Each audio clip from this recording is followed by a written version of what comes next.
అందరూ బాగున్నారా? పండు హోమ్ థింగ్స్కి వెల్కమ్ అండి. ఈరోజు నేను వెజ్ ఫ్రైడ్ రైస్ చేయబోతున్నాను. దానికి కావాల్సినవి క్యాబేజీ చిన్న ముక్కలుగా కట్ చేసుకున్నానండి, పచ్చిమిర్చి, క్యాప్సికమ్, క్యారెట్, ఆనియన్, బీన్స్ అండి, అల్లం వెల్లుల్లి పేస్టు, ఉడికించుకున్న రైస్ అండి. ఫస్ట్ స్టవ్ వెలిగించుకుందామండి. దీనికి సరిపడా ఆయిల్ తీసుకుందాము.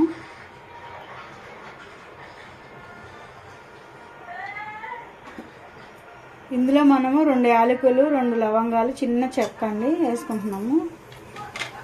ఇవి వేగిన తర్వాత పచ్చిమిర్చి, ఆనియన్స్,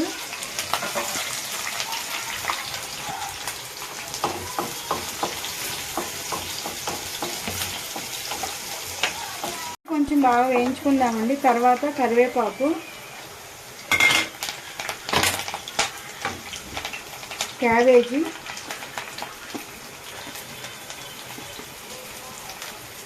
క్యాప్సికము, క్యారెట్ తురుము, బీన్స్. ఇవన్నీ అంత బాగా ఏం వేగక్కర్లేదండి, కొంచెం వేగితే చాలు ఫ్రైడ్ రైస్లోకి.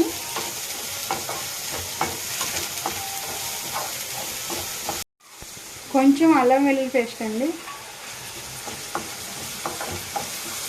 ఇప్పుడు ఇందులో రైస్ వేసేసుకుందామండి. ఇక కొద్దిగా సాల్ట్ వేసుకుందామండి, టేస్ట్కి సరిపడా.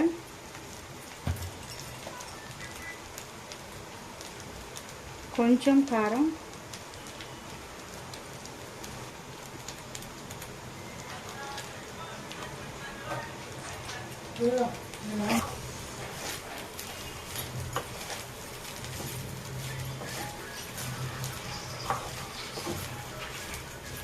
రెడీ అయిపోయిందండి ఫ్రైడ్ రైస్. కొంచెం కొత్తిమీర అండి.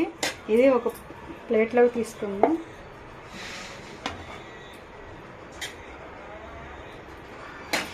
గార్నిష్ కోసం కొత్తిమీర అండి. మీకు కనుక నచ్చినట్టయితే పండు హోమ్ థింగ్స్కి లైక్ చేయండి, సబ్స్క్రైబ్ చేయండి, షేర్ చేయండి. Thank you friends.